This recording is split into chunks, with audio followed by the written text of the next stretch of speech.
Chapter 23. And Paul, earnestly beholding the council, said, Men and brethren, I have lived in all good conscience before God until this day. And the high priest Ananias commanded them that stood by him to smite him on the mouth.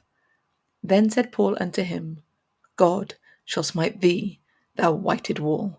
For sittest thou to judge me after the law, and commandest me to be smitten contrary to the law? And they that stood by said, Revilest thou God's high priest? Then said Paul, I wist not, brethren, that he was the high priest. For it is written, that thou shalt not speak evil of the ruler of thy people. But when Paul perceived that the one part was Sadducees, and the other Pharisees, he cried out in the council, Men and brethren, I am a Pharisee, the son of a Pharisee. Of the hope and resurrection of the dead, I am called in question.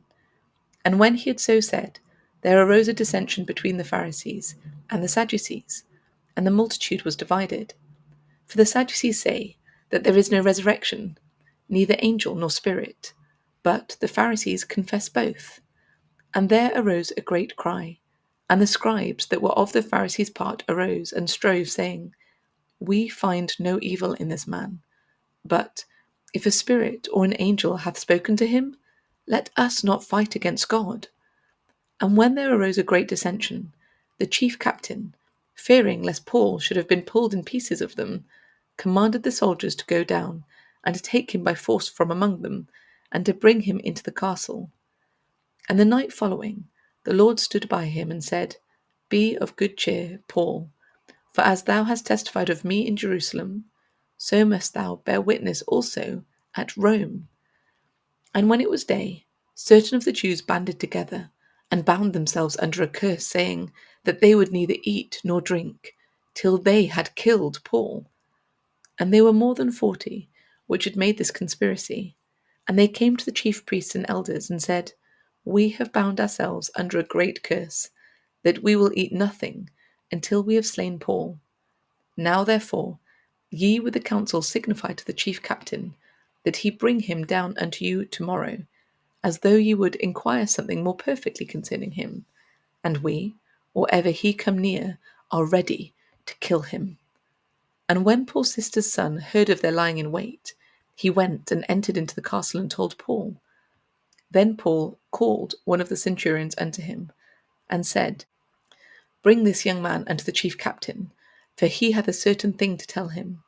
So he took him, and brought him to the chief captain, and said, Paul the prisoner called me unto him, and prayed me to bring this young man unto thee, who hath something to say unto thee.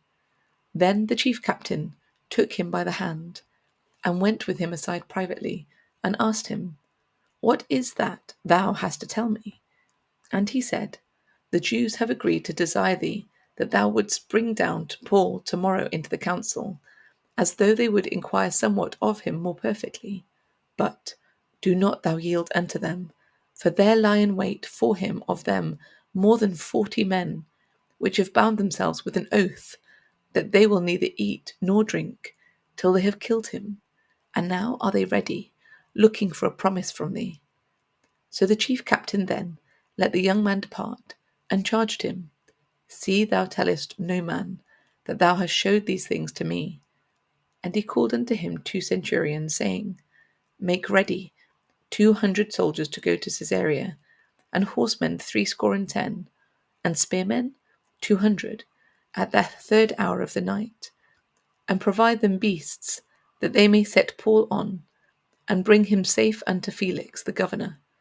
And he wrote a letter after this manner, Claudius Lysias, unto the most excellent governor Felix, sendeth greeting. This man was taken of the Jews, and should have been killed of them. Then came I with an army, and rescued him, having understood that he was a Roman. And when I would have known the cause whereof they accused him, I brought him forth into their council, whom I perceived to be accused of questions of their law, but to have nothing laid to his charge worthy of death or of bonds.